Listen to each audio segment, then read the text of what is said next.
Assalamualaikum warahmatullahi wabarakatuh. Perkenalkan, nama saya Ali Pratama dengan NIM 10 12 40 105. Saya dari kelas HKS 1A. Nah, langsung saja kita jawab soal yang pertama. Ini adalah bagaimana pengaruh Islam dalam kebudayaan Melayu.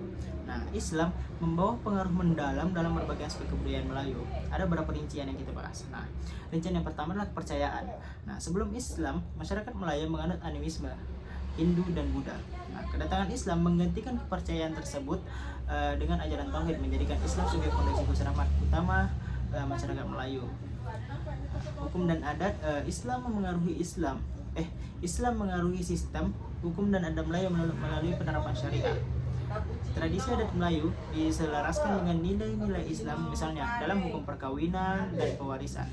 Yang ketiga, seni dan budaya. Seni ukir Melayu mulai menghindari gambar makhluk hidup dan lebih menonjolkan motif kaligrafi Arab, pola geometri dan elemen tumbuhan. Nah, tradisi sastra seperti syair, pantun dan hikayat yang diwarnai oleh nilai Islam, misalnya hikayat Nabi dan syair perahu. Nah, yang keempat, pendidikan dan bahasa Melayu banyak menyerap kosakata Arab, khususnya istilah agama seperti imam, sholat, dan zakat. Pendidikan berbasis Islam berkembang melalui pondok pesantren, surau, dan madrasah. Nah, kita jawab pertanyaan soal nomor 2. Nah, contoh perubahan yang dibawa oleh Islam terhadap alam Melayu dari bidang arsitekturnya. Nah, kedatangan Islam membawa perubahan yang signifikan dalam arsitektur Melayu. Contoh perubahan tersebut ada beberapa contoh. Yang pertama, ini masjid tradisional. Nah, bangunan masjid tradisional di Melayu seperti Masjid Agung Demak mencerminkan perpaduan antara arsitektur lokal dan pengaruh Islam.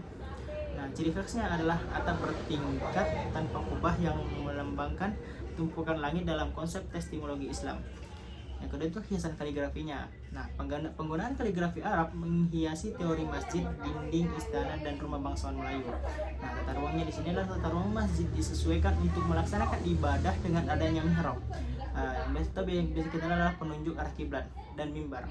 Lanjut kita soal ketiga, adalah maksud dari pepatah adat bersendi syarat dan syarat bersendi kitabullah. Nah, pepatah ini menjelaskan hubungan erat antara adat istiadat Melayu dengan ajaran Islam. Nah, yang pertama itu adalah adat bersendi syarat. Nah, adat istiadat dalam masyarakat Melayu harus selaras dengan syariat Islam. Tradisi yang bertentangan dengan ajaran Islam diubah atau harus dihapuskan. Nah, yang kedua itu syarat bersandi kitabullah. Syariat berlandaskan Al-Quran dan hadis sebagai sumber utama hukum. Semua aspek adat dan hukum mengikuti pedoman dari kitab suci Al-Quran. Makna dari pepatah ini menunjukkan bahwa Islam bukan hanya mengaruhi aspek keagamaan, tetapi juga membentuk struktur sosial dari budaya masyarakat Melayu. Nah, kita jawab soal nomor 4 adalah bagaimana sejarah masuknya Islam ke Myanmar. Islam pertama kali tiba di Myanmar itu pada tahun 1055. Ada beberapa rincian dan dinamika penyebarannya. Yang pertama itu awal kedatangan Islam di Myanmar itu, Islam dibawa oleh para pedagang dari Arab, Persia, dan India melalui jalur perdagangan laut. Wilayah pesisir seperti Araka menjadi pintu masuk pertama Islam ke Myanmar.